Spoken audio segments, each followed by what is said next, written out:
BFG went on.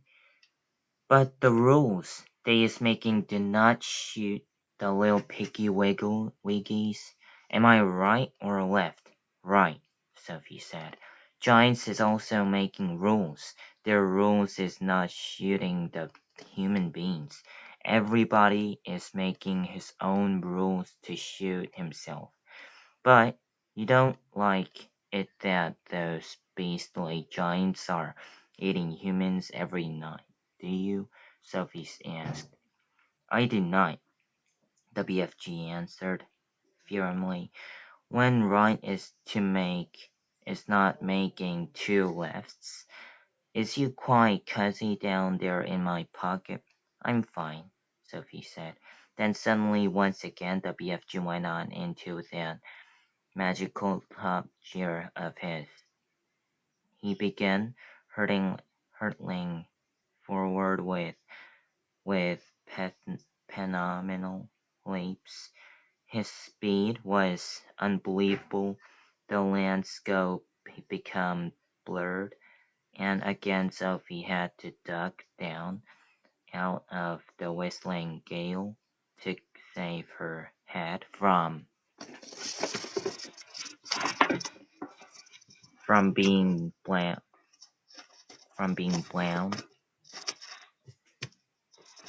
off her shoulders.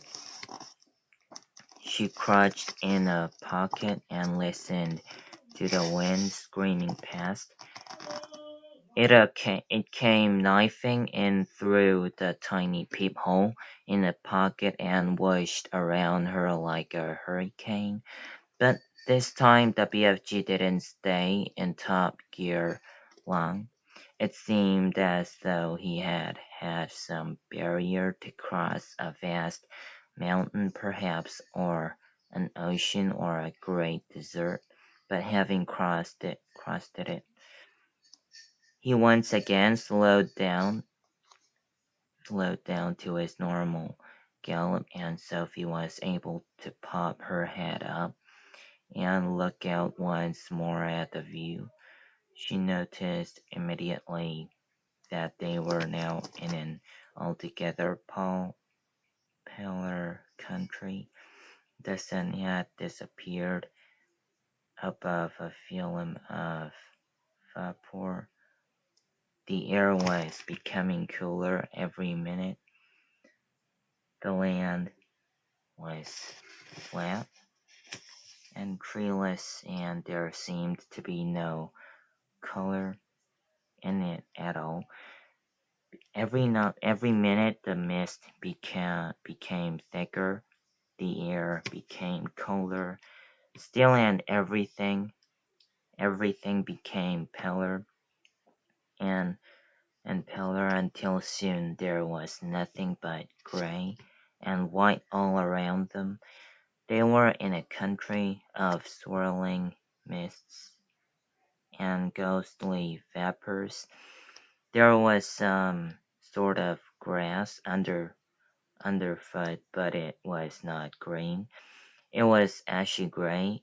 There was no sign of a living creature and no sound at all except for the soft thud of the BFG's footsteps as he hurtled on through the fog. Suddenly he stopped. We is hearing at last, he announced. He bent down and lifted Sophie from his pocket and put her on the ground. She was still in her nightie, and her feet were bare.